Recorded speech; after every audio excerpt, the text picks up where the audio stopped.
Clash, a grassroots esports tournament run up and down the UK. Each week here on the Sunday Recap, we'll be catching up on all the week's action and major plays, meeting players from the teams, and looking forward to the week ahead. This is where esports begins.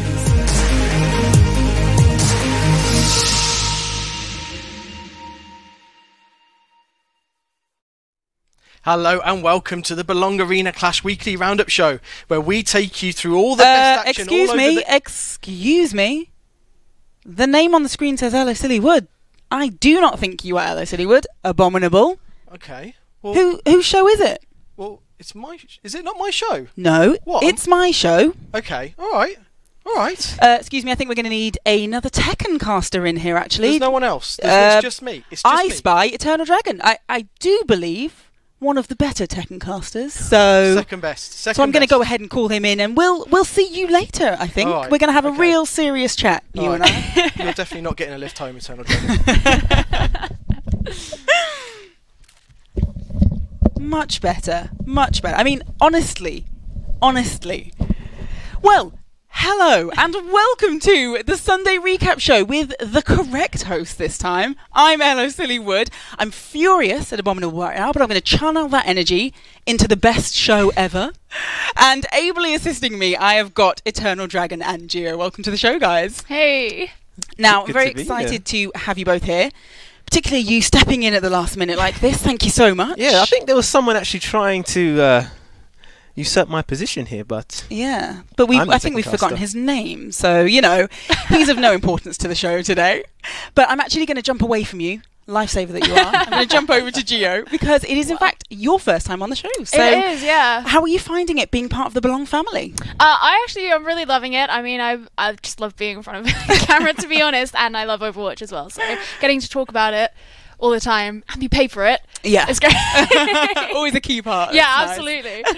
So let's talk the teams, because obviously this is your kind of first look at our teams, first look at who's doing well, who's not doing so well. So who's impressed you, who's caught your eye? Well, I mean, okay, this is obviously not really going to be surprising for people who've been watching a little bit longer, and I'd kind of been given a pre-warning to look out for Spartans and Saints. Of course, Saints were the team that won last season, and I'd kind of heard... This is going to sound a little bit jammy, but I'd kind of heard that Spartans were just a little bit cocky going through, and they were just very good, didn't drop any maps until right at the finals. So those were definitely who I was looking out for, and I actually got to cast both of those teams this week. So I got to see their true power for myself. Yeah, Spartans, they are just one to watch out for in pretty much every title. They are terrifying. Oh, really? So yeah, definitely. Must be something in the water in Stratford. Yeah.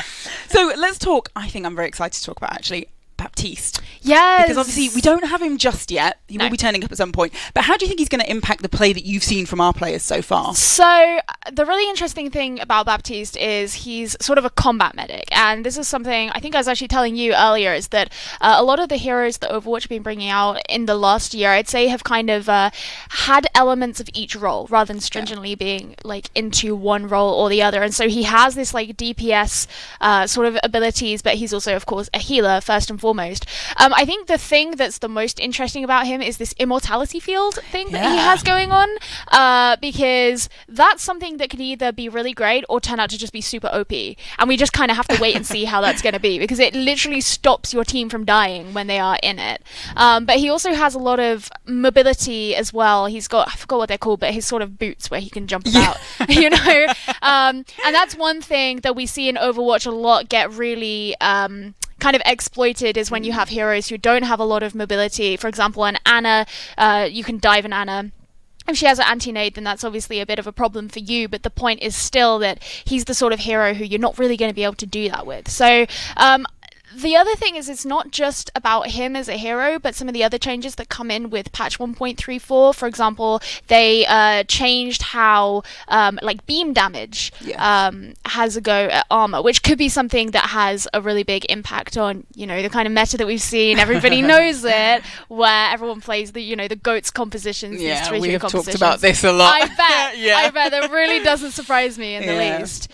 So I think it's it's not just about him as a hero, because obviously whenever they bring in new heroes, you're always going to see people complaining, people loving it, and some changes being made, but also about the other kind of patch notes that are going to come in, and that particular armor thing with the beam damage, because that's going to have a bit of effect on Zarya.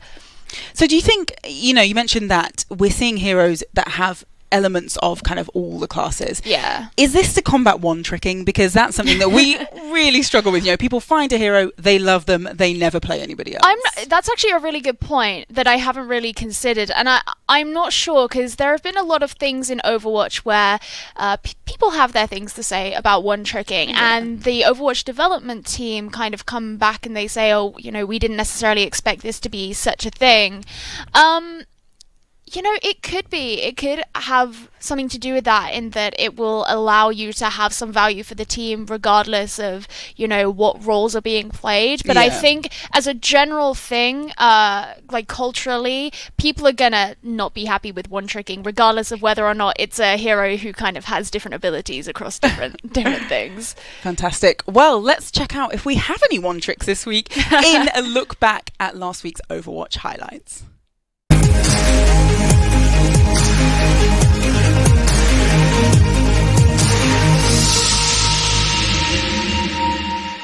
Hello and good evening. I'm the man with the biggest face in esports, Big Hungry Phil, and next to me, I'm Gio, who has a much more normal size face. I'm sure we can all agree. It's not a good metric, but it's a close enough approximation. I'll take it. Yeah. But yeah, here we go. We can see the rosters of the two first teams that we're going to be seeing for the first series. Yeah, interesting to note that Moveface is subbing in actually from a Challengers level team. Spartans unable to field a full 6-person Champions roster today, so it's going to be interesting to see how Moveface slots into this lineup. Yeah, lots of ultimates committed to the fight there. We saw that hammer down, that Earthshadow finally coming in, and it has resulted eventually Moveface getting the first kill of their career as a Champions level player, securing the kill there. Feesdog with the follow up, taking out both supports on Harriers, and at 97%, Harriers have got to pull off an absolute miracle here to even contest the point. Just as I say their name, Feesdog with the melee kill onto Greenfire, and it is just clean up. We've got Broken Cells coming in, immediately smashed by the big German man into the snow globe, and that is map number 1 down. Really nasty blizzard at the end there, just to kind of add a confirm. Look at this positioning from Feesdog, incredibly aggressive up front, just trying to build up early charge, get some high energy levels, try and build that ultimate Urson quickly, and there we go at 98%. We're going to see that Graviton pop any second now, and look how many other ultimates are online for Spartan. They've got 3, they've got 4, and the big shatter comes in, gets almost all of Harriers, and that is just going to be broom sweeping time. Bring out that hammer, sweep the dust off the point, ring the team kill bell. Spartans take it with 38% of control. Yeah, we did see the hammer down come down again, nothing caught in it this time, but another Graviton surge. The Greenfire able to trap quite a number of people in there, buying a bit of space for Neo. We've got the Diva Bomb coming in. That self-destruct could be huge, but no, everyone managing to get out of the way. Spartans caught with the Earthshadow once more. Diva Bomb in over the top. Feesdog going down, and Harriers look like they may be in a position to finally turn this point around. It was a valiant effort. DPS Stinky living up to his namesake, DPS Stanky, not able to keep it alive, trying the best. The Moira from Zac on the point isn't going to be enough, and a stun and the flail onto the Reinhardt means that is going to be Spartans taking Oasis. They do have a Graviton surge, and it's going to be just a waiting game until that defense matrix is down, and they can just use it like that. Wow, yeah, there we go. There's the Graviton surge coming out, and Leonia and Padshak. Padshak, of course, playing with Belong Arenas since day one, getting his name right up into the kill feed.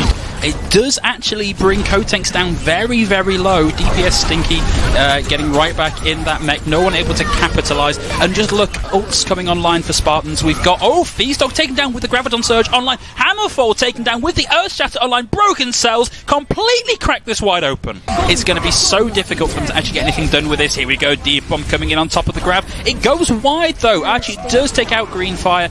Broken Cells going very, very low. Follow up from Hammerfall taking them down. We've seen the Transcendence committed. It's going to be stay on the cart time. Stick to it like it's made of glue. Otherwise, we're going to see that overtime wick tick right the way down. And there's the D-Mech onto DPS Stinky. And that's going to be all she wrote for the offensive push for Harriers. Yeah, they're actually managing to get the W on this so far, it would seem. But they've left Feesdog completely uncontested in the back. And Feesdog getting a quick double They have finally sent the Wrecking Ball in to contest the Widowmaker. 2 HP, by the way. Yeah, 2 HP BTW. Yeah, that's going to be... I was so close to winning that fight, and it's just a shame that Feasdog was right in the back, able to use that positioning just to completely pick apart the team. I'm going to call it. We're going to get Nanohog. Nanohog sometime in the next 10 seconds. That's what we're going to see, and we're going to see it completely roll this team fight. That is your Phil prediction. But a Doomfist Kotank swapping over just to contest Neo on the high ground. I do like that. Was a nice attempt there at the jump shot away with the shot onto Broken. We got Nanohog. Still 1 for Phil on the prediction side of things. Gets 2, gets 3. DPS Stinky with a clear up onto Padshak. I actually think that's pretty good investment. 2 ults for a nice clean win on that team fight. It's not a good look if you're the Harriers here with only 25 seconds left on the clock. They haven't got very long to say. Solo ult! Oh no, it's not a solo ult. If you turn and take out the green fire, also another huge barrage from Kotanks and a follow-up from Feasdog means that we have 13 seconds left on the clock for Harriers. They need to come up big here. And we're in overtime, and it's not looking good for the Harriers here again. We've got the whole hog coming into the fight. Has managed to buy a bit of space for the team because it's keeping Hammerfall on the Raging Winston out of the fight, but there's just too much going on here. The green fire has gotten out of the way. Mine's committed into the point. They have bought a bit of space. Cheat 22 out of the fight is big, and so much space being bought by Mini here to help keep... Oh, but look at that. The Boop takes him out into the line of fire of the self-destruct, and Spartans take Hollywood. Welcome back, everybody. Hope you enjoyed that previous match of Spartans versus Harriers. We're going to be coming right at you with Saints versus Invincibles, looking pretty strong as well, so we could be in for an absolute belter of a match. Yeah, I want to say Invincibles have their work cut out for them, but this is the sort of team, if anyone is going to actually take Saints to the next level and really push them, this is going to be the team. We actually saw them play in week 1. We casted them, Phil. Invincibles are again looking really good in this fight, especially when you get the D-Mech onto Chimpy, and Threadstone's just able to sit in and hold that shield up, but does get slept immediately brought back into the fray. But Atcha6 taking out Chimpy and Evade with the Dragon Blade. We mentioned his Genji play, but Magic Marv with the boot kill onto Evade. It's still not going to be enough. It's been a really long, drawn-out team fight. There's the Graviton coming out, does manage to catch Chimpy. Chimpy pinged right out of the way by that charge, manages to get out with almost all of their health still intact, still has the Deep Bomb, not needing to commit that to this fight. Saints managing to hold that with very little invested again. They were unable to follow up on that and couldn't bring down the team, so it means Saints actually getting closer to this 50% mark now. It's looking like Hodjo with another EMP. Big EMP right in the back, and here comes the Diva Bomb, takes out 3. Beautiful play, 2 ultimates and a 1 team fight. Are we going to hear that bell? Was that enough? There we go, we did just hear the team kill bell. That Saints are going forward with this ultimate usage, and when they kind of start to stop doing the sort of feeding that we saw Nyx doing. Oh, but look at this Evade with a quick 2 from the Nano Boost to Dragon Blade, gets 3. D-Mech coming in, 3 redstones with a Fire Strike. So on the back of 2 ultimates, oh, we've got the Rage Monkey coming in just to try and stall this point out a little bit further. But Evade finds Nyx, did almost take out Harjo as well. Comes around the back, Harjo taken out by Evade. We mentioned him at the start, absolutely a player to look for. Just Django left on point, does secure a kill. Is that going to be enough to stall this out to bring the rest of the team back in? Django taken out, pinned right into the wall. Evade takes Django, and we are still 95-99. They have managed to flip the point. They've just got to get in and get these few remaining people off the point. There's a nano boosted Diva in your face, has secured the kill, but Evade with 2. Chelsea with the D-Mech, Aphon and Hikari follow up, and we're going to see Invincibles holding on to this point. Harjo coming back in on the Soldier to recontest, but it is not going to be enough, and City Centre secured by Invincibles. Invincibles giving the reigning champions a real run for their money there. But the Redstones has taken down. Django gets a big Earth Shatter, secures 2. Hikari getting in there, Kirio getting in there to help keep some of his team alive, but it's not going to be enough because Evade has all of the charge in the world and is going on a complete tear. The Redstones swinging with that hammer, and Invincibles knock Saints off the point to cap at 45% for Saints. So the Redstones got rid of him, built up his own Earth Shatter, used that, they capitalized on it. Big hack, and the Graviton in over the top, and the Fire Strike gets 3. That is the advantage of having that Sombra on your team. You completely shut down Saints, even though they had all of these ultimates to play with. Oh, one of the just fantastic plays that Invincibles did there is they ensured that Graviton Surge was just off the point, and that also meant that by the time that the Saints came out of the Graviton Surge. Django's shield was actually so low that he still had to step back. They had to use Curio's Transcendence to even keep them alive, and they couldn't go in following that Reinhardt, and it really put Invincibles at the advantage in that fight, and of course allowed them to take this point. And with a minute and a half left to go, Invincibles still haven't even managed to take a tick. This is not the same Invincibles particularly that we saw on Oasis.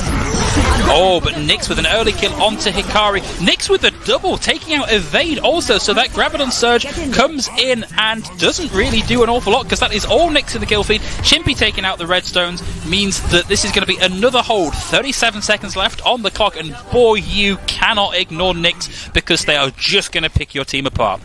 Yeah, but Evade does finally manage to get some use out of that Dragon Blade, taking Chimpy out of the fight, but Saints have 2 ultimates. They've got the Primal Rage, but Chimpy is down. Chimpy is not able to contribute to the fight, so they need to be quick about getting back here. But Harjo on an absolute tear, taking out the Redstones, taking out Aethon, taking out Evade. Hikari does manage to buy some space to get the Redstones back into the fight, but Magic Marv gets the res onto Nyx, and Saints looking like they're in a position to completely full hold this point. But no, oh, look at this, Diva Bomb gets in and does get Chlassi. There's nobody left on the point. I wasn't quick enough. Got to boost onto the point, buddy. Otherwise, they're going to cap it. He was so... He's going to be shouting so loud. We could not broadcast those comms. But a really good early fire strike from the Redstones, getting 25% of their ultimate in one fire strike. But Aethon, too clumsy in the back, gets taken out by Chimpy. So you're in 5v6 already. So I suspect we're going to see Saints come rolling right the way through this point. Oh, Magic Marv taking out the Redstones, falls to Curio. Curio taking out Chlassi as well. Got to watch out for the Zenyatta, guys. He's basically a DPS character at this point. Right, so we finally got an ultimate online. Earth Shatter comes in, gets 3 in it. This is huge. Big Earth Shatter coming in. And we've now got defensive ults online. Yes, Curio got hacked, but it's not going to matter. That is the entirety of Invincibles down. Saints going to be more or less uncontested as they push into the payload. There we go. No, we have just got Chlassi in. Very, very clever play there, sending Chlassi in around the side while the rest of the team was focused on Django. But is that going to be enough with the sound barrier in over the top? Big Earth Shatter finds 3. We still have some of that sound barrier juice online, but 2 kills for Saints. A third and a fourth coming in for Magic Marv means that there's just Chlassi left on the point. Saints looking in a very good position there. Couldn't touch there, and Saints, of course, take the series 3-1, but do not let that fool you about you saying anything about how close this was. But that is, unfortunately, all we have time for this evening. That's our matches over and done with. So you may have been watching this and thinking to yourself, well, how can I get involved? How can I come and play in the Arena Clash? You'll have seen it just pop up on screen now. Come and find belong.gg on any of your favourite social media platforms. Find the arena that's closest to you. Come along and start playing Overwatch with the community and say, hey, when we get the new season, I'd like a chance to try out for this team. Come and get involved, and you could be on stage with some of the big names we've just been talking about now. We'll be screaming about all the plays that you're making. Yeah, absolutely. Screaming for days. But anyway, guys, thanks for tuning in. I've been Big Hungry Phil. I've been Gio. And hopefully we'll see you all next week for more belong.gg Arena Clash.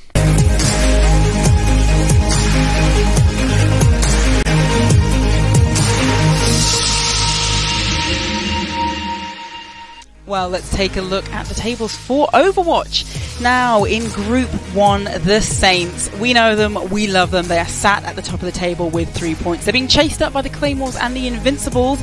But Nighthawks, you guys, we're going to need to see a little bit more from you. On to Group 2. Again, the Spartans. That's a name we know. It's a name we're a little bit frightened of. They're sat at the top of the table. Vikings, Leviathans. They've had a couple of good weeks, but the same can't be said for the Brawlers. Alright, let's take a look at Group 3. Now here, we haven't got a clear leader. Steelers and Kestrels, they're both sharing that top position. But Armada, they've played 3 games and they haven't won a single one. And finally, in Group 4, again, Arrows and Swarm, they're battling it out for that top spot. But the Rams, unfortunately, they're going to have to pick up their game if they want to move out of bottom place.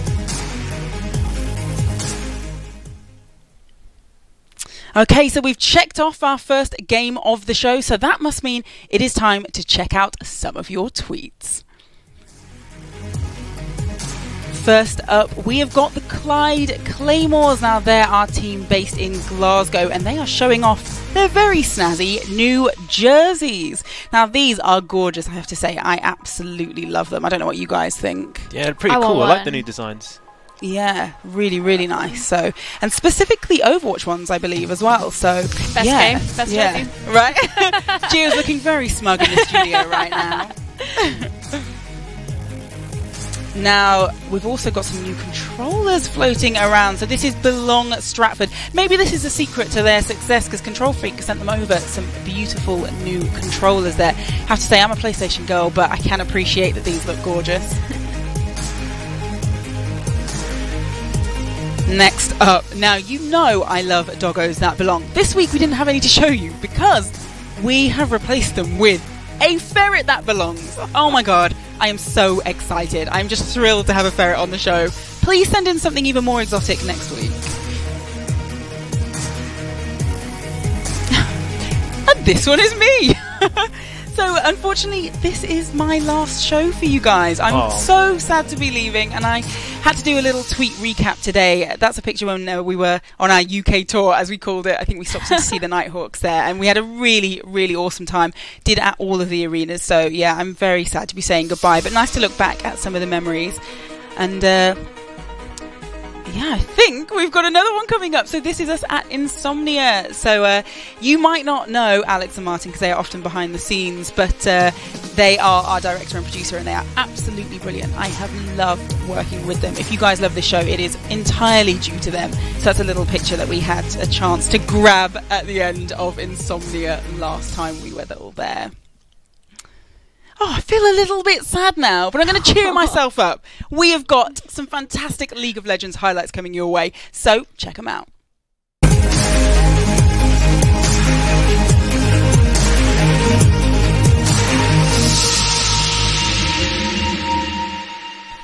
Welcome to week 3 of League of Legends. It's the Belong Arena Clash. My name is Stanley Greyheart Barker. I am joined by Marit's Chronicler Mewson. We have had our fast food chicken and we are ready for some fast-paced games from Group 4 of Arena Clash, and it is the Cardiff Saints taking on the Bristol Smugglers, the Bradford Rams versus the Craigavon Kestrels.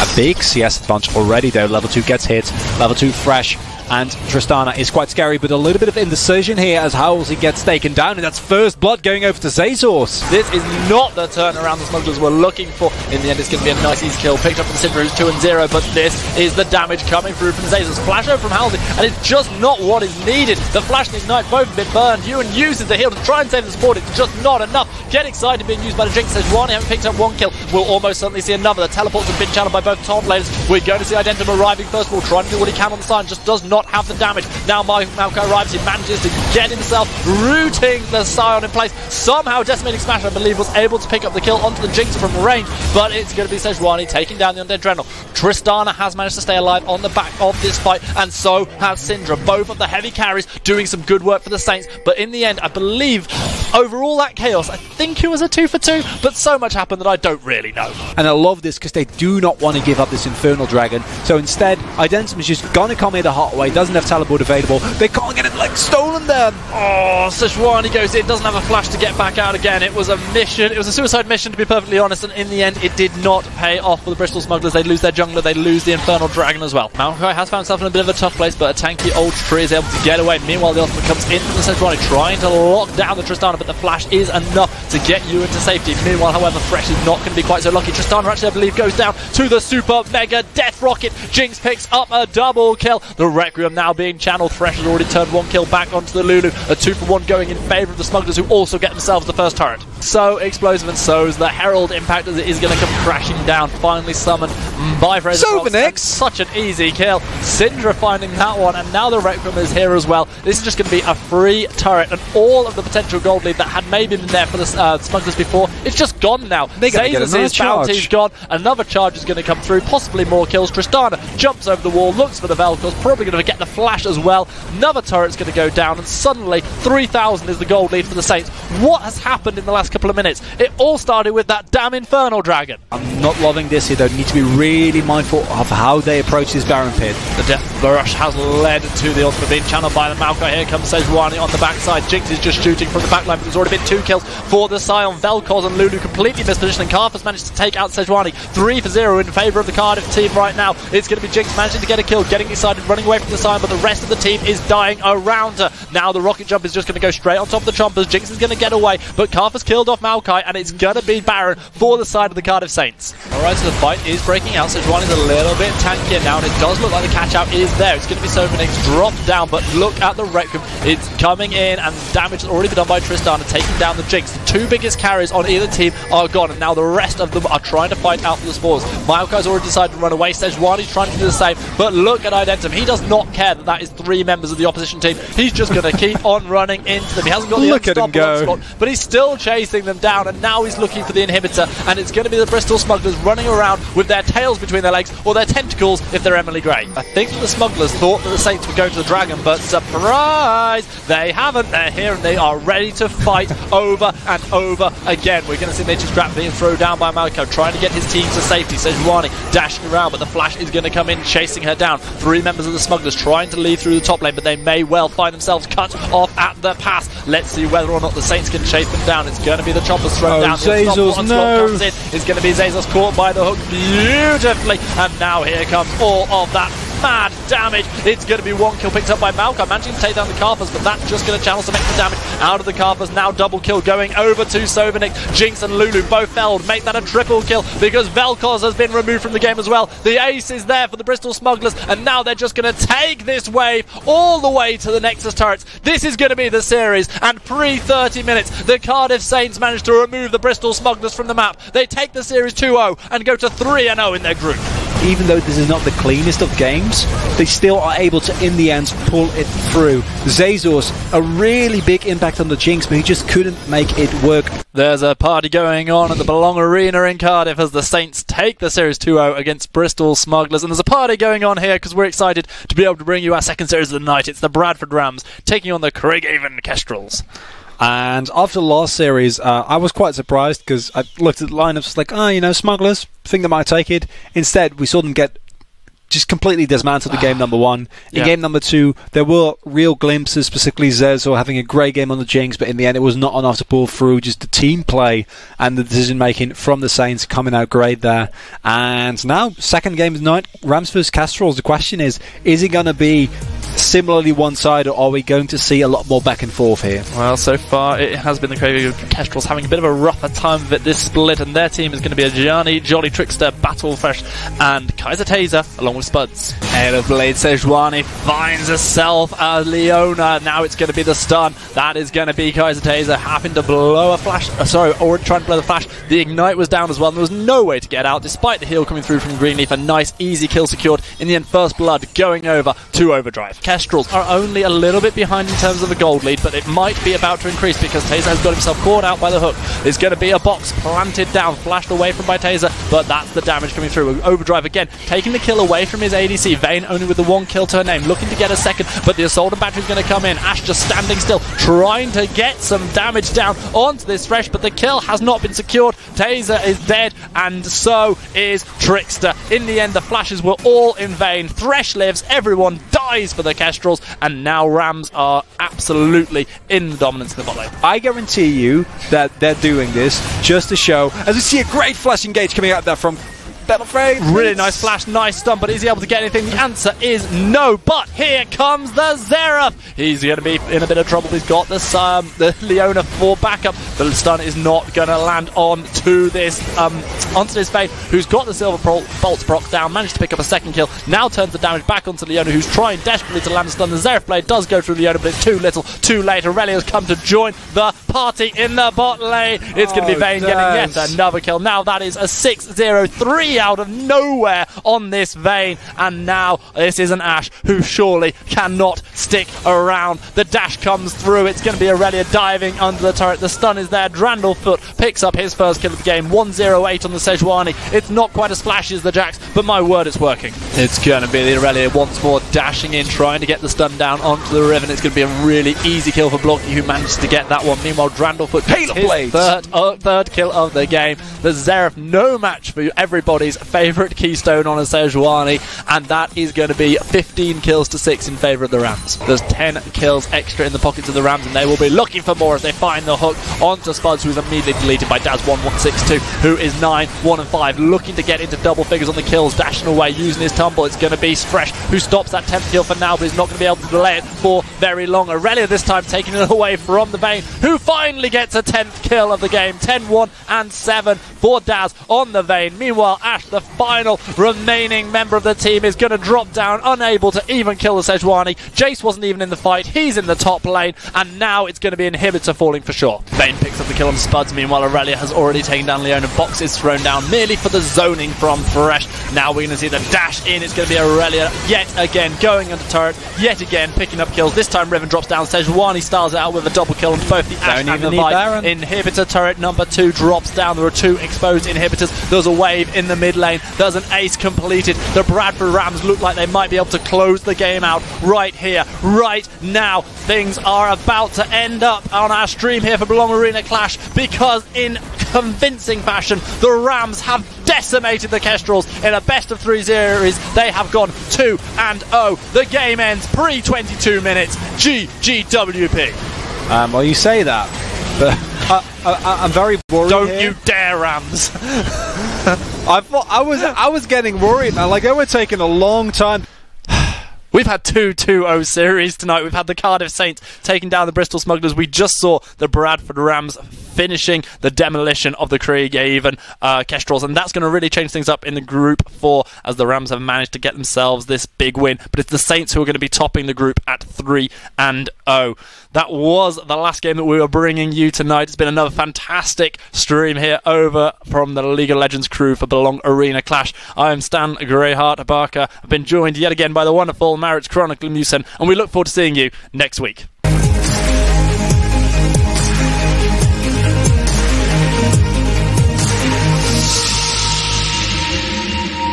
Well, after those highlights, let's see how they affected the tables. So in Group 1, we don't have a definite top here. We've got Claymores and Spartans battling it out. The Swarm, however, are very definitively at the bottom. Now, in Group 2, again, it's the same story. So the Pirates and the Harriers, they've both had a good run. We're looking at both of them with 2 points at the top of the table. But Enigmas, they haven't won a game yet. On to Group 3. Now here we do have a decisive top of the table. The Vikings have claimed the top spot with 3 points. But we've got 2 teams at the bottom this time. So Arrows and Centurions. And finally, in Group 4, again, this team has been absolutely brilliant, unsurprising. So the Saints are sat at the top of the table, and of course, Smugglers and Kestrels, they're fighting it out for the bottom. Now, as we've done each week this season, we are checking out an arena, and we're making a little bit of a return trip this time. So we checked out the Bristol Smugglers setup in the first show, and we're actually going to go back and chat to a very familiar face. Stealth, welcome to the show. 1, 2, 3, 4, 5, 6, 7, 8, 9, 10. He's doing his mic check, getting prepped in that beautiful Bristol Smugglers space. Unfortunately, I think we're just going to have to wait it out for him. 1, 2, 3, 4, 5, 6, 7, 8, 9, 10. Gets to us finally. Luckily, you guys in the first week did get to check out 1, the space, 2, 3, 4, 5, 6, 7, 8, 9. It's actually got its entire own section, so it's next door to a game store rather than inside, as a lot of them are, and it is pretty spectacular. When we went down, it was fantastic. Oh no! Not something London wants to see. That is as shown by this lovely Kylo. Oh, look at this. Disney, This- please don't sue us. This is why Did you call it a GIF? Yes, I say GIF. Let me. The guy who invented them said it's pronounced GIF. Yeah, but he can't speak. Mate, He just makes moving images that have no sound. Being incorrect about whether you say Oh, GIF Lord. or GIF. I went straight to the source, which is the original way to say I'm it. going with him. Yeah, the founder, the creator of the GIF said that's how you say it. I will not hear otherwise. But yeah, I did end up having a big fight with these two about it. I think there was it spilled out to Twitter as well. So, Well, you're wrong. yeah. That's why there was a fight. I mean, you are welcome to leave the show, Gio. It's your So are first you, by one, all and you means. don't have to come back. Oh, I absolutely love that. Thank you, guys. You're horrible. You are horrible. But yeah, very, very funny. Okay, well, I guess we're not having a chat. I have been completely misled here. I was like, oh no, what's going on? Chris is going to be devastated. I've been entirely misled. That was fantastic. Thank you. This is what I'm saying. The team here are absolutely fantastic. They are so much fun. I'm hugely going to miss them. But I think before I get too sad, I'm going to have to move on because genuinely I love these guys and I'm so sad to leave them. So let's move on. Let's move over to Rainbow Six Siege. It is our new edition. Don't forget, we're only in week 2 here, so let's take a look at the highlights.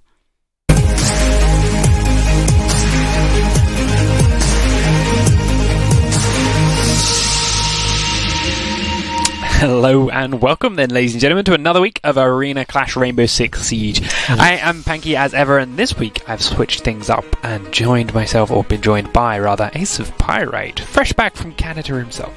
Here is our first game of the night today, though. Spartans versus Enigmas, and the Spartans line up from Stratford: Wolfie, Pickle Rick, Godvu Sama, Criminal Eagle 81, and Moonface.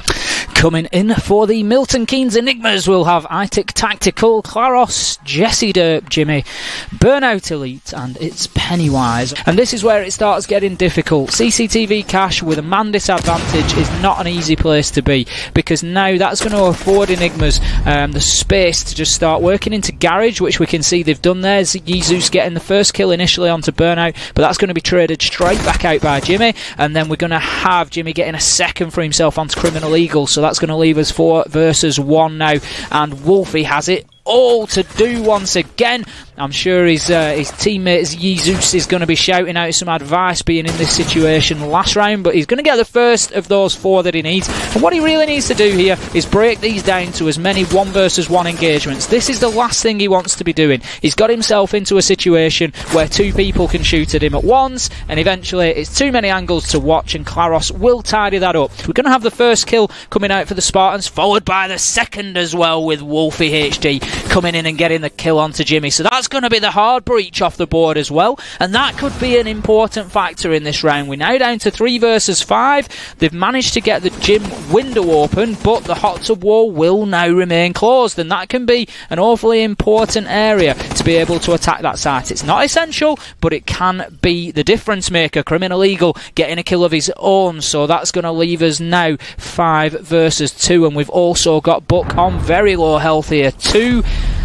20 seconds to go. Criminal Eagle getting another kill for himself, having an absolute field day in the bathroom here, and that in part can be thanks to the hot tub wall being closed. We don't have thermite here, so usually you might see hot tub wall opened and then you'd see the bathroom wall opened, and that would take away that comfort. 3 versus 3 now, and still plenty of health left for Valkyrie, but the attackers are inside and they are starting to swarm all over the bomb sites. There's a double trade as Carlos and Jesus go down, but they're inside the church. Moonface pushes in aggressively, takes 1 down, and then downs the Valkyrie, leaving only Legion on the board. He's now 1 versus 2. Does have an impact need to make himself a new hole through for the push. The diffuser is on the floor, not ready to be planted yet. He does spot one in the distance. The pings are still there from his team. The plant is going down inside church. This means for a few seconds he is in a 1v1. If you can see this and get the flick, oh, it was close. He might be able to even this out and put himself in a 1v1 after, but the plant is completed, which means Sophia's back on her gun. Maverick is incredibly low to health. He's just waiting for him to strafe too far one way. Valkyrie camera is going to stop the information inside church now that he's been picked off, but it's time to start getting aggressive. Legion, you can't be the slow player anymore. Flashbangs head forward. There we go. He sees him, takes him down 1v1 now. Good job of singling out these players. Now, although he's got to find Sophia, and the camera, of course, was killed. He's being pinged. Sophia knows where he's coming from, but he's running low on time because the diffuser has to be stopped as well as just getting the kill. checking through the bars. He doesn't know exactly where he is, but the shots will come in and miss from Zofia, so her position's been given away. She hides and goes for the run and actually gets the kill at the last second anyway, but it came right down to the wire. The Jaeger does pick off one more kill. It's the Hibana that dies this time, but she's already got the hatches open. But this time, they trade the Jaeger back, and now the attackers are a little bit more free to move, and they know this, and they're comfortable with this. So they're woken up a little bit. 45 seconds now on the clock, but Echo has come into play now and starts to slow them down even more by getting out a couple of these sonic bursts. Grenades go on down and land deep here inside the church. It won't do much to anyone, but it does clear out anything that might be waiting there and confirm there is a lack of trophy systems. Not sure if I like this, Claros. A late flank is one thing, but a flank at this point in the game is actually more inclined to just keep you out of the site when the rush comes in. So you can see now, he's now upstairs in the bar as all the attackers are rushing in towards the site. They know exactly where Echo's going to be because he's been there the whole round, and they get in, take him down, and immediately start to plant. The Bandit just about got there in time and did manage to take down one player on the flank. There's not a lot of health left now on the two players in... the two attackers left up, but the defenders are surrounding them. Behind that bar is one. Here's the Bandit comes on through and Moveface picks him off as he aggressively puts towards the drop. Now it's only Pennywise. He's got two to find. Now neither of them have very much health. He can easily one-shot both of them. Sees one dick behind the shield, and it is the sledge, and you can see the hammer peeking up above it. But if he sprays through that cabinet, he might use up too much ammo. Trying to get that quick shot on the top. All Sledge has to do is keep himself hidden. He did actually get down, but I don't know whether the Legion will be aware of that, or if he thinks he's just ducked away again. As it is, it's slowing him down even further. He's now looking for the next one. He can't see him behind the table, but Moveface gets a perfect shot on Pennywise, and just like that, with a not pretty but still win final round, the Spartans take the game. Alright, what the Spartans did there, they kept their energy up, they lost a couple of men to the Roma, still managed to come back and level things up and clean the game out for themselves. Welcome back then, ladies and gentlemen. We are ready to go with our second game, and I'm told the players are raring to go, so we're going to make this a quick intro. As before, I am still Panky, he is still Ace of Pirate, and here is your versus graphic and your lineups for our next game of the night. Zofia is actually inside the Ace site, just holding firm for a minute, waiting for the team to back him up. Flashbangs being thrown in, but nothing to follow it. Whiston going downstairs, potentially looking for a runner on the rappel, but there's no one rappelling anymore. And here's Jamie pushing in aggressively, picks up one kill, but will he be able to help out his team? Yes, he knifes the man in the back that is cutting the rest of them apart. Blackbeard again aggressively sprints in, but he loses his life to Jaeger as he runs straight at him. Hibana has been down, and suddenly it's only on Thatcher, and 3 defenders are left alive. Everyone on the attacking team getting a little bit overly confident and aggressive there, and as a result, they throw away a round, which was looking really quite good for them. 4 versus 3 coming into the final minute. Not seeing much Thermite play. Hibana is on there as a breacher, but there's hatches that you're potentially going to want to open here. That's another kill for the Smugglers, so that's going to take us to a 4-2 advantage now, and the attackers really do have it all to do. Maverick needs to be careful here. He's been spotted out, and he's going to take some damage through those Maverick holes, so I like his decision making here, and that's get himself away from that wall because the defenders are now watching it. Beautiful one tap from Titan there, again showing the power of this hatch up in this sort of CCTV area. We're going to see the attackers looking to push towards site a little bit more now, I think, but Maverick is going to lose the last of his health. A nice drop kill through the hatch there for Titan. That's going to leave him 2 versus 1. He's going to need a 3k at least if he can get this. It'll actually be a 4 because he got one from the hatch as well. So that's going to be 1 versus 1 now. He hits that goo mine. He's thinking about getting the diffuser down. He holds all the cards here, really. He's got the diffuser in hand, so he does have the option of a plant, but he's going to just drop out of his ADS at the wrong time, and that allows the Jaeger to move round and peek. Great defending there from the last man of Smugglers. And it's suddenly looking good for the Smugglers and their defence. Dark Wolf looking for smoke, looking for where he may come back up again. We know he's at the top of the stairs, but Dark Wolf thinks he might be down below. He was at the top, but he's still not sure, and this is a good play from Bristol 17. Staying unpredictable and actually picking up another kill from that range with the SMG-11. Oh, and another one straight through the CCTV. He's got that red dot, and now he's got the confidence to push aggressively in. He does spot that last man, but can't get the shot off in time, and he will fall down. But Ice Keens gets one as well. 2 versus 3 now, but it's a great start for the defending team. Another quick trade back after one more kill for defense leaves Hibana all on her own now. He does now head on forward to take down that bulletproof camera. He's got the diffuser in hand and needs to put it down. He's going to start to tease it. Changes their minds, flicks on up, looks for the mute, can't get that kill. Did see the second player as well, but took so much damage in the process.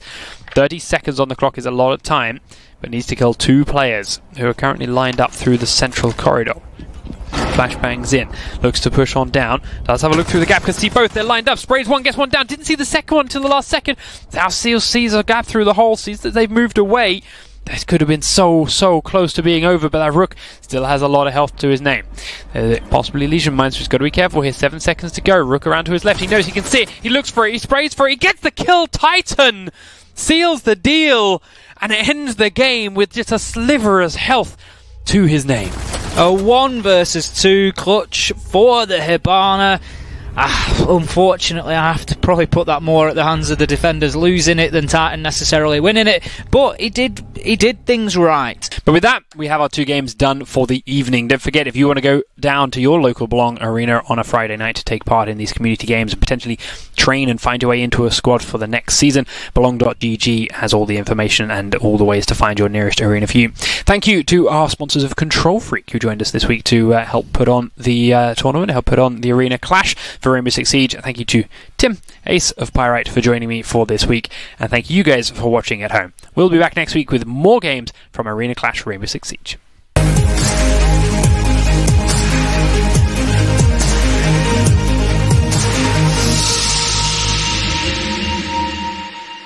Alright, let's check out the tables for Rainbow Six, which, remember, is only in week 2. So in Group 1, the Harriers and the Invincibles are sharing that top spot, but the Hunters and the Arrows are fighting it out for a bit less of a desirable one down at the bottom. Now, in Group 2, the Nighthawks have really established themselves there. We've got an entirely blank team at the bottom. I don't think they exist, but just above them we've got the Enigmas, who haven't won a game just yet. Now, in Group 3, the Steelers, they've really impressed, so they are sitting pretty at the top of the table there. But the Rams and the Leviathans, they're struggling a little bit, so they are fighting it out for the bottom. And in Group 4, we have the Guardians, who've taken the top spot. Again, another team who are definitely deserving it at the moment. Of course, the Kestrels and the Lionhearts, we're going to need you guys to step up your game. Well, next up, you've been very patient, Eternal Dragon, but it is time, finally, to talk Tekken. So we haven't seen you all season, and of course, you were in and out last season, so how does it feel to be back? Feels good to actually be back for a full season this time. Last time I was just there a few weeks intimate, but here it's good to be back with a brand new season for Tekken 7, and you know we're already week 3 into it, and it's already been quite an exciting week. We've seen such amazing matches for Tekken so far. Matches going 5-4 right down to the wire. We had our first one that was actually gone to this special tiebreaker, which was a rule change from last season, so that was actually really good to see. So Tekken has just been exciting, and I can't wait to see how it unfolds for the rest of the season.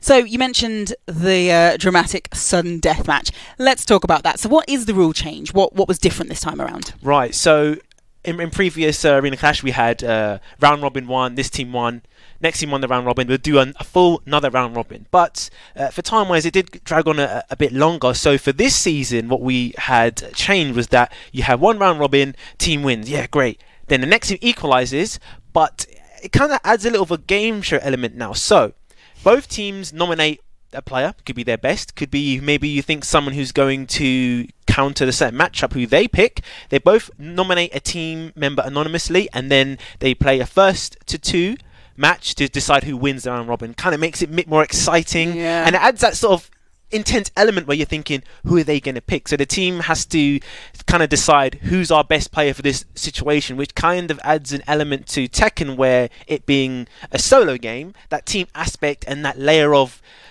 depth and that strategy has just been increased even more. So it's been great. Yeah, very exciting, I have to say. I mean, we don't want any more of those 5-hour Tekken games, so I think it's a very welcome change. Oh god, they were long. I died on one of them as well, man. Just such a long time, but great about Tekken though. Yeah, definitely. And speaking of Tekken changes, Now, we mentioned this a little bit week 1, but we've got 2 new characters coming our way. They're not here yet. Yes. So we're getting prepped. Why don't you intro us and tell us how you think they're going to mix things up? Right, so interesting that Tekken has had a lot of guest characters recently. You know, Noctis from Final Fantasy, Akuma from Street Fighter. Yeah. I think this has got to be the most craziest one, having Negan from The Walking Dead in Tekken as a fighting game character. So, you know, just off the bat, you're saying that, you're like, what? This guy is in Tekken? So it's kind of completely flipped it over. Everyone's really excited to play this character. And then you have Julia, who is a long-standing Tekken old-school character. So you kind of have both, something new and something old. And I think a lot of people have got certain mains back, certain secondaries. And because of how well they've done and just designed Negan, they've encapsulated his personality from the show. It's really exciting to see him translated into a fighting game. He's not legal yet, because, you know, in all fairness for the players, you know, just to have him straight away in the next week would, you know, not give enough time for people to adjust. So we'll see him in the week after. We'll see if anyone picks him up, but I think it's definitely going to add a new element, because everyone's loving this character so much. You know, him with the baseball bat, just the fact that he talks to you during the match as well. People are really loving how he plays, and with Akuma and Geese from KOF, they kind of play like how they play in their games that they come from. But Negan seems like a traditional Tekken character through and through. Doesn't have a floaty jump, doesn't have any meter management. He plays like a Tekken character, so you can pick him up and play just how you would with any other character. So I'm excited to see if we're going to have any, you know, Negans in there. And I've been seeing, you know, certain known players. Risky Luck has been one that's come to my mind, who's very good at picking up characters, and he's been really, you know, taking a lot of shine to these new ones and Negan. So maybe we'll see that in the next weeks. Do you think that it is worth learning something that's going to be a bit of a surprise? Because I think one of the things we know about Arena Clash Tekken is that the teams really study each other. We saw it in last season's finals, where, you know, we saw the Lionhearts turn up and have fully studied the Bradford Rams and just absolutely, you know, decimate them because they'd done that. So is it worth picking something, you know, taking that time to study something that might be a bit of a surprise that isn't so familiar? Yes, I agree. If you can, though, that's the thing. If you can, because Tekken and fighting games, you can stick with a main and you can do really well with them. But there are certain players that can actually play multiple characters at good enough levels. So then you can think about, do I play this character for this matchup, or I'm really good at learning the character quickly. I can use, like say, Negan or Julia, really good, and apply them into a tournament, and then you've put the work on the other player to try and work out this character in the space of a week, where you're really adept at learning new characters. So if you can, I would say go for it. By all means, pick Negan. There's no legacy skill that you need to fight against, to play against him, because no one knows about him. Julia, Marduk and Armor King have been in previous Tekken, so everyone's got that legacy skill knowledge that they have. With Negan, not the case. But now there's the other side. We've seen players who can play multiple characters, multi-character specialists. They have that dilemma where they're sitting there thinking, I've just lost. I can't just go to a main because I don't have a main. Who do I pick for this matchup? And they have that back and forth. And then you have doubts. Should I have picked this character for this matchup? Should I stuck with my main through and through? So it's kind of swings and roundabouts, but it's definitely a good strategy if you can do it. Yeah, I have to say, I'm very excited to see it, because I think, you know, if there's any title in Arena Clash that, you know, always needs to mix things up, it is Tekken. We do have one very dominant team, and we are always looking for somebody to come through and really challenge them. So I'm excited to see if this could be it. Well, we haven't got any new characters yet, but we have got some very exciting highlights. So let's take a look at the last week in Tekken.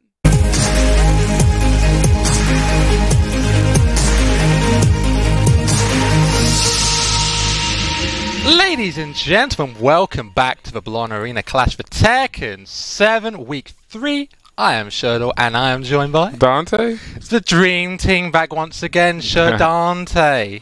Alright, so now we're looking at the rosters who are playing today. On the Manchester Swarm, it's an all-new team this season. We've got Cleggmeister, Dambit, and Killshot. And Dante, tell us who's on the Centurions.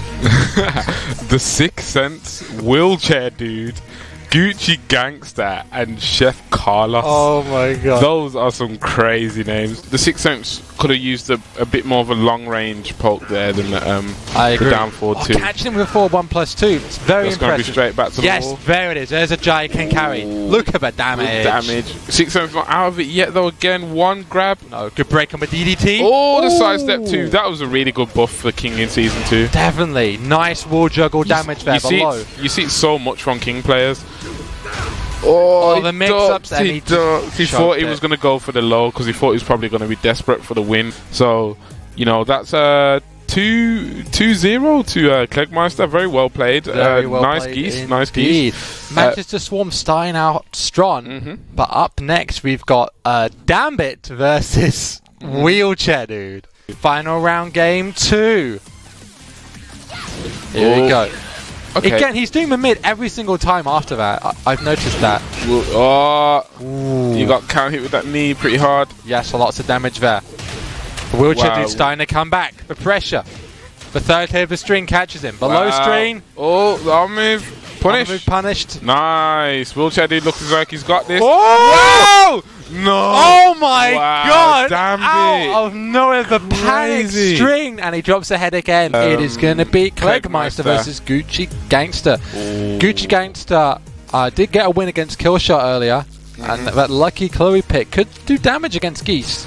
Gucci Gangster's been killing him a lot with those rage arts, so at the end of the round there, he's like, I'm just going to wait. Klegmeister saying, I'm a real gangster here, bruv. Here we go, breaks all the boards, does not get the juggle though, unfortunately. This is Gucci Gangster's last chance. Look at the juggle there. Oh, the hot kick. Oh, no didn't get anything though, no. All back 3-2. Nice. Good damage for EX Rapukin. Wow, again, he just does it every single time. Klegmeister was trying too hard to get that low there. But he had the health to spare, so... Oh, the mid-pairing mistimed. Oh. One more hit and that's nice. it. Klegmeister takes the set for the Manchester Swarm with Geese. 5-2. Pretty dominant from Manchester there. 5-2, not a bad showing. Pretty dominant. Wasn't too bad. So so they've subbed out one of their players, right? Yes. Colchester. Gucci Gangster has been subbed out for Chef Carlos. No more Gucci. We've got the Chef in the house. Okay. Going up against Klegmeister, game 1. Well, Chef Carlos could be a very key thing, player in this, this round robin. He could be. Maybe he could, he could make his team even it up. Oh, it's possible. Here we go. Look at the damage. Can Klegmeister come back? Oh. Wait, Klegmeister is not done yet. Oh no, second hit. Okay, it's done. And this is another hard match for Manchester because they've got Sixth Sense versus Dambit. Oh, I don't know about this one. Sixth Sense is showing that he's a very strong player on the Colchester team as well. Sixth Sense now with the lead. Dambit, can he... Oh! Can he pull this to the final round? But he hasn't had a good start to this round. He's going to get thrown all over the place. He's getting the full... Oh, the last part got broken. That was a full combo damage just off a throw. Look at that. Oh, running 2 though. Oh, but messes up the follow-up. Messes it up. No punish. Oh, counter hit. Oh, that's not good. Sixth Sense is running away with it. Power bomb into Oki, down for 4 maybe. No, backs away. Moonsault whiff, but no punish. Oh, damn it. He just went for the back 3-4 ragdoll. Sixth Sense just playing patient with grabs. Wow. Oh, the counter hit, and that's it. Colchester are 2 series up. 2-0. What a turnaround. They're turning it around, man. And up next, though, we've got Klegmeister versus the Sixth Sense. That was the first match of the first set, and Klegmeister did win that. Sixth Sense, he must be so mad about that, losing that round in the clutch like that. Yes, but he's not out of it just yet. The momentum is on Klegmeister. It could be a final round. I think it might go to it, Oh, I don't know. Klegmeister's got momentum. Oh, good interrupt. He needed that. Oh, the forward 4. I feel a comeback. Come on. Oh, the dark and punish. That's going to be nearly dead if he guesses wrong on this mixer right here. Oh, baited out the hot kick. No whiff punish though. Oh, the race drive. Oh, but he interrupted it. Wow. Maybe Manchester could come back all the way. It's possible. It is possible, but we got Dambit versus Wheelchair Dude. And to be honest, I think Wheelchair Dude is warmed up now. Dambit's turned it around big time. No whip punish. Pressure, no. He just feels like Dambit, he feels like he's tilted Wheelchair Dude from that first win. Absolutely. And Wheelchair Dude just can't get back into the match right now. He's just not playing like how he was when he first started off. Oh, that could have been really bad. Oh, the poking. Oh, the second hit. Dambit's one. Oh, the sweep. Snake edge, of course he did. He's going to go for raise drive. No, he messed it up. He messed it up. No. Duck. Don't get hit by that, please. Oh, he messed up the punish. Oh, the count it down 3. And up next, it's Chef Carlos versus Killshot. Yeah, Chef Carlos could take this one. Does Shadow, does Noxus have a male hitbox or is he female? Because like, you know, he's so a skinny. small male, I believe. Oh, right. He's like Lay. He's he has a male hitbox, but it's not the biggest of male hitboxes. I don't see why Akuma has like a female hitbox because he's so hench. Like, why has he got? He's got a female hitbox. That's weird. So like things that like should work on males don't work on Akuma. That's odd. I mean, Yoshimitsu is a smallish. I think it's small medium. I think Noctis is one of those. He's a small medium character. Like a Yoshi kind of. Yeah, it's odd. Odd. Did he swing? No, he didn't. Ooh, and that will be nice. it. Up next, it's Cleggmeister, MVP, I would argue, of the Manchester boys, up against Wheelchair Dude. I feel like that was a decent option for Cleggmeister to go for on that shoulder barge block because I feel like it's okay. That must have been an input error. Oh, there's the vibe to the cancel. Yeah, very nice. Oh, counter hit, and that's going to be it. Wow, dead. Yeah, simple juggle. And there you go. Cleggmeister. Up next, we've got Dombit. Oh, Dambit, sorry, versus Chef Carlos. And this is it. Chef Carlos is on set point. So you can still whiff that hot kick for free, even though they, you know, nerfed it. There's a back 3, beating the step. Good use of a homie move. That big low. Okay, that's not going to work. Oh, what a hop kick. Oh, but no, follow up. No punish on the sweep. They're getting a little jittery. No punish there either. He was probably expecting the second hit. They're dropping everything on the counter hit. Wow. No, messing up the juggle. Second hit, beats it. Launches him. Straight into rage up. Optimal.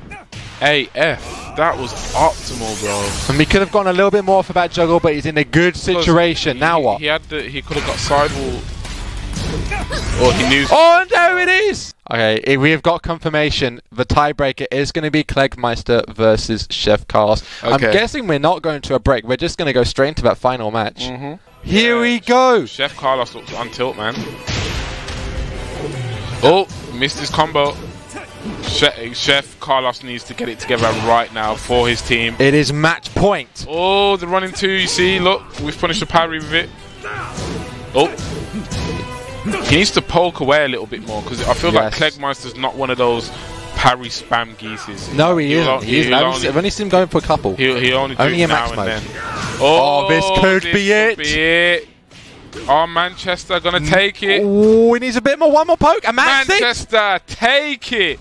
Well, that is going to be it for us, guys. Thank you for watching this amazing, entertaining set. GG's to Manchester and Colchester. That is going to be it for us this week. As always, I am Sherdle. And I'm Dante. And we will see you next week for some more Ballon Arena Clash. Take care.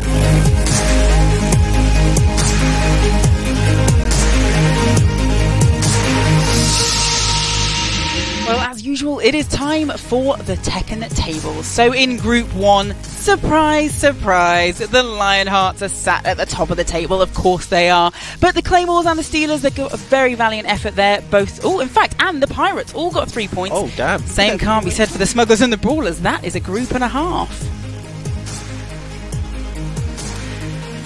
Now in Group 2, we haven't got a clear leader here. Rams, Saints, both having a good run so far. Harriers and Arrows, obviously, they've got a point each, but that leaves the Hunters with 0 at the bottom. In Group 3, the Spartans are at the top of the table, but they're joined by the Enigmas, so they haven't quite established themselves yet this season. Armada and Swarm both doing well. They've grabbed a win, but unfortunately, Centurions, you're going to have to pick things up. And finally, in Group 4, again, we don't have anybody taking the top spot solo. Vikings and Kestrels, they've both had a good season. But unfortunately, Nighthawks, we're going to need you guys to win a game. Well, that was Tekken. As we said, some new rules this season, so hopefully we're not going to see a return of the 5-hour finals.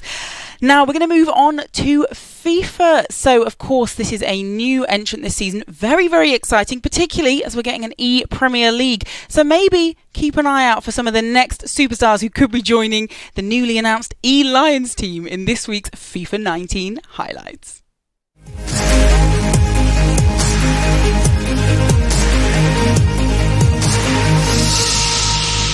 Hi guys, how we doing? It is week 3 of the Arena Clash FIFA 19 spring season. But anyway, I'm Matt Hayho. I'm George GNC. Welcome to the show, guys. The fixtures we've got this week, we've got the Harriers are against the Steelers. That's going to be the first set of games. We've got the Vikings and the Spartans. It's difficult, man. It's difficult to know if that was the right decision or not. At the end of the day, the manager should be dragging him off the pitch. You know, if he's got to go on the pitch and get him off. If your manager says something, that's a great cross. And that is a great goal. Yeah, for Chester, because Chester was a top 100 PC player. Yeah. Moved over to PS4, and now he's hitting Elite 1. I'm pretty sure he got. I'm pretty sure he said he got 20 wins this weekend. So he's a very solid player. Oh, what a goal! And that is going to give Jake a 4-1 lead now. I imagine it does look like a very nice card. I'll have to try and find Here it we on Twitter go. for us. Jake getting another chance, puts it through. Eusebio overhead kick. Green timing as well. That was nice. That was nice. That was a beaut. That was very, very nice. That's it. We've been pretty lucky that we've managed to speak to quite a few of the players. Oh, some of the players are so nice, especially on the Steelers. All of the players. Well, that's the joy with this. That's the joy with this. You know, that it's all sort of the grassroots, isn't it? So everyone's here to play for fun. You know, it is a tournament style. So people are here to compete as well. Oh, he's gone for the tornado! What a goal! Do you know what, Jake? We might have to put Jake down as a very good player. You've got that L1 and square cross now as well. You know, the cross that stands it up, just floats it in rather than whips it in. Yeah, that's always a good cross to do. Hazard cutting inside, goes for the. He's got it! He's kept it in. Chance. Balak. Oh, it's blocked. I tell you what. We were celebrating like that was a goal. That was good. That was good build-up. Somehow Hazard kept that on the pitch. I don't know how he kept that on. Yeah, overhead kick cross. Somehow. If he'd have scored that, that'd have been a goal and a half. Scenes, boys. Absolute scenes. But Johan Cruyff in the box now, just kind of dribbling it around, doing what he does best. Oh, he's just got there ahead of the keeper. Just about wriggles it in. So, you know, this is going to be a very interesting matchup. This might go down to the wire. You've got to stick around. Well, you've got to be here to the end of the stream to see it. To find out, boys. You've got to see it to believe it. And if you're going to go and watch the VODs, it doesn't count. You got to just. Here we go. Come on, Chester's through. Chester's through. That's going to be a great finish. That's really good just before half time as well. That's that Aguero. So I think what he's done is flipped Aguero and Arnautovic, from what we can tell. I tell you what, could be the winner. I tell you what, if I didn't hit his player there, I reckon maybe could have been an interesting one. The kickoff goals from kickoff, not a glitch, confirmed. Here we go. Neymar on the overlap. Do you know what? Chester's getting some good positions on these overlaps. Here we go. It's just going in. Chester's got possession on the break. That's a great ball. Here that's it that is. high. We're talking about line. it. Rashford. Here you go. Can he finish? He Finishes can finish. 3-0. Big goal. Let's jump in to Chester at home versus LG Wood. Yes. I'll tell you what. LG Wood's got. He's got an early chance. He's got it. He's straight back into it. LG Wood, come on, son. Really, really good fun. Let's see what we can get here. LG coming forward. Good skills. Oh, he cuts back inside. Oh, what a goal! 4-3 on aggregate now. So the players are getting shut down so quickly as soon as that possession transfer is over. But once he does get out from the back and he's done it successfully, can he build on it. He can. He's got a lot more room to build. And here he's going to have a chance. It's broken to him. Great save, and it's 4-4. It's 4-4 on aggregate now. Hazard. Right, let's see. Come on, we need a golden goal. This is where, this is a massive, massive fixture. We haven't had a single golden goal yet. This is exciting time. Here we go. Is this it? It is! He's got it! Chester takes the win. He's shushing him. Oh, he's got it. Chester takes the win after 12 minutes, and we see a golden goal. So what a unlucky finish from LG Wood. It was actually a ball on the floor that got past Robertson this time. Yeah. And what a finish. Wow. 4-2 to the Harriers. 4-2. The Steelers. But one thing to say, Chester still yet to lose. Yep. Actual set. Sams is the one with Aubameyang, correct? Yes, the second team, yeah. So I think he's actually still got Torreira out there. He hasn't changed it in game. I don't know that Torreira's got much pace. I think it's 82 maybe on his fitness card. Oh! And there's a goal. Just left him wide open. Your team are trying their hardest. They're going for it. Rooting for Robbie. Come on, Can boy. he do it? Let's see if Toma can go 2 up here. He passes it again. He's passed it across so many times. Toma 2-0 against Sams. Like you said, Toma looks really good in defence. Oh yeah, Toma looks very solid. He looks like he's definitely been practicing this quite a lot. Sam's, he's doing all right. Chance for Toma. 3-0. Clinical finishing. I think he's quite lucky. Yeah, to be honest. The ref being a bit more. I think it's quite lucky there. Yeah, go on then. Just have. Is he going to finish it? Go on, just dip it in. Dip it in. He's just going to go for it, and he's finished it. Are we going to see a late goal here? Joe Linton, can he secure another one? Oh, why has he gone that way? Bible thump. I think he's he's keeping the ball here. Is he going to see out a 4-1? Yeah. He's going to get one last chance. He's done great really turn. Well, great turn. Pass across, and it's 5-1. He's just tapped in. With 1 second on the clock, he scores there, and that is going to be it. Nobody likes to see players just giving up. Great chance for Toma. Yeah. That Van Dijk's so strong. He's going to pass it. Is he going to dab? Goal. Is he going to dab? Go on, dab. Go on, do it, Toma. Oh, he's not doing it. I don't think he's going to go for it. No. Nah, he's not doing it. But when they do that. Yeah, they do that little hand gesture, don't they? But, so, credit to Psalms here in the second leg. He's only kept it to 2-0. Harry has taken the point. 5-4. What a close set. Amazing. Series. Chester undefeated again. This is a very tight game here. So, are we going to see it decided by one goal? Are we going to see I don't know if we had a 0-0 so far. No. I don't think we have had a 0-0 so far, but this could be it. Definitely It's gone round. The keeper's been rushed. Of the commentator. Ledley rushing the keeper out there, and it is 1-0 in this game. The Spartans take the lead. Coutinho. It is. We're going to see it get in the box. The teams, that's the thing, because they're not like the professional. Yeah. The professional teams, they're not the most expensive ones in the world. To the green time finesse. What a strike. I don't know, Ledley just needs to create more. He's gone for a green toe! Oh! What a goal of the week! Goal of the week could be right there. What a strike from Marcus Rashford. What a strike. I think you'd expect these two to come up into weekend league against each other, and it'd be a close game. Yeah, over one leg. Yeah, I mean, the thing is, you've got anything can happen in one match of FIFA, but over the 2 legs, that's when the story starts to tell. And Coutinho, surely he's put this to bed now at 4-0. If you look, when Ledley goes on the attack, he's left pretty much 2-on-2. He's got his 2 centre-backs against the 2 strikers. Neymar. He's tried to read it. Back round, and that is going to be, surely, game, set and match in this one. This looks like 1 point to the Spartans to me. Looks to me like he's a very good player. So, I think that he's got to maybe try and play possession build-up. I think he might be playing fast build-up because his players are rushing forward fairly quickly. He's got 5 players up near and around the box. Here we go. Great cross. That's the one. Well in, Ledley. Ledley gets one back. Come on. Back. 6-6. There you go. Let's have a look at the scores, boys. Royaux running rampant. 11-7. But what then again, that is. Sky's the limit, and Coutinho destroying, smashing. So he's just going to be passing it around the box a little, in the middle of the field a little bit. It's just good to see Royaux attack. I just want to see how many goals he can score, to be honest. Go on, chance, great drag back. Goal! Skies has had quite a lot of the ball. He's been doing pretty well with it. But he just needs to create some chances. Will this early substitution come to haunt him? The stamina, the pace. And Royaux concedes on the corner. A bit of a deflection, bit of a bobble there. A bit unlucky, I'm not going to lie. Very unlucky. Marcos Alonso, that's not a bad card. Look at that upgrade. He's almost in the Hullet gang. Yeah. 80 plus everything. He will be. He had 79 pace. What is Robertson doing? What is he doing? Here we go. Corner. We're just over the allotted 2 minutes of added time. Referee choosing not to blow. He's got an in-swinger. Let's see. He's got an in-swinger. He's moved the keeper out. He's put it back the stick. He's got it! Last minute winner!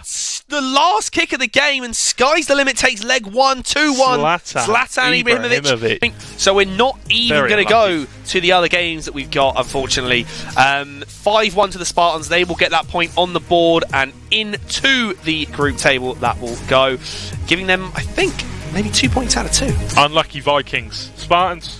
GG's in the chat, please, boys. The key there, I think. Check out me and George on Twitter. Hit up all the Belong stuff on social media. And we will see you next week. Thanks for tuning in. Let's leave you with George with the dab.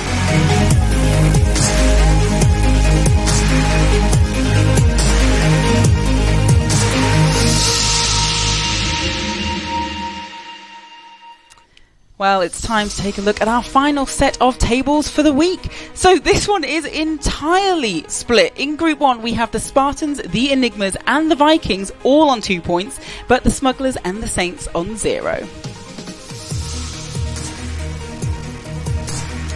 In Group 2, it's an entirely different story. The Claymores, the only team sitting at the top of the table with 2 points. Brawlers, Invincibles, Kestrels, they're all crawling up, but the Leviathans haven't won their first match. And finally, in Group 3, it is safe to say the Steelers are having an excellent season. They have won all 3 of their matches. They've got 3 points at the top of the table. Unfortunately, the Pirates, 2 games and 2 losses. Well, that was our last game. We have made it through. We have so many titles now. It feels like it is an endless show. I absolutely love it, particularly this week. I didn't want it to come to an end, especially because I had 2 fantastic casters on the show. Thank you so much for joining us. How did you find it? Yeah, it was good to be back on the sofa and talking about Tekken with you guys as well. It's been fun. Yeah, always I nice enjoyed learning about Tekken. I don't know anything about Tekken, but of course it's always good to talk about Overwatch. Yeah, are you going to be swapping titles? I may have a bit more to learn. You know, if you want to make some money as a tutor. Well, thank you both so much for coming. Really fantastic to have you here. So much to learn from both of you. So really enjoyable. And I think you're probably going to have a really fantastic season. Looks like it. Well, of course, we're not leaving you here. If you want to stay in touch throughout the week, we have various social media channels for you to find us on. Now, pretty much everywhere, we are at Belong Arenas. So whether you want to find us on Instagram or you want to find us on Twitter, Facebook, we are at Belong Arenas there. So you can send us your thoughts. You can come and have a chat with us. If you're feeling lonely and you miss us, we're always there. And of course, every single weekday, we are broadcasting matches live for you. We're on Facebook, we're on Twitter, we're on Twitch, and we are on YouTube, so you have absolutely no excuse for missing out. And of course, you can always visit belong.gg, which is where all of the Belong Arena Clash info is. You can find out where your local arena is, you can find out what you can play there, so definitely that should be your first port of call. But, as I said earlier in the show, this is my final time hosting the Sunday recap show. I have to say, I'm a little bit devastated. I have loved being part of the Belong family. You guys have made me feel so welcome. I have loved going on our UK tour and visiting you all in your arenas. That was an absolutely brilliant season, and we loved travelling up and down. The late nights and long trips were definitely worth it to meet you guys, and I'm going to miss you all so much. I am genuinely going to have to join a local arena, so do you know what? Pitch me, guys. I want to come and join something. Let me know who I should sign up with. But of course, this show will be remaining. I'm not taking it with me, much as I begged them to shut it down after I left. I will be leaving it in absolutely fantastic hands, and with a face that you're very familiar with, none other than Mr. Abominable. Hello and thank you. I thought you guys were joking. You actually want me to do this? Really? You were a little bit eager, but yes, you are getting the show just next week. Okay, hopefully we can still be friends even after kicking me off the show. I'm just happy I get to showcase some of the loudest shirts in esports broadcasting. I mean, come on. We love these. Let's get ready for it. It's going to be the Abominable fashion show as well as the weekly recap show. Of course, I just want to take a moment to say thank you so much to Elle. Thank you from all of the staff. Thank you from all of the arenas and all of the players for the professionalism, all the fun you've brought to the show, for the Insomnia shows, absolutely everything, the 5-hour Tekken show that you were with us through the whole journey.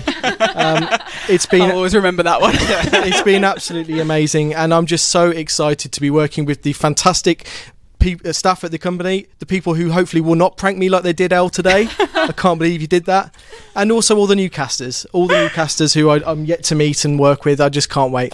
Well, I have to say, I can't think of anybody better to hand the show over to you. I have loved hosting with you. Obviously, we hosted those Tekken finals together last season and we had a great time. So you are absolutely in safe hands. And unfortunately, that is the end of my very last show. So while I will not be back next week, Abominable will, and of course your fantastic Belong Arena Clash team. So we'll see you back here next week. Me as a viewer, these guys as your casters, and your brand new host. See you then.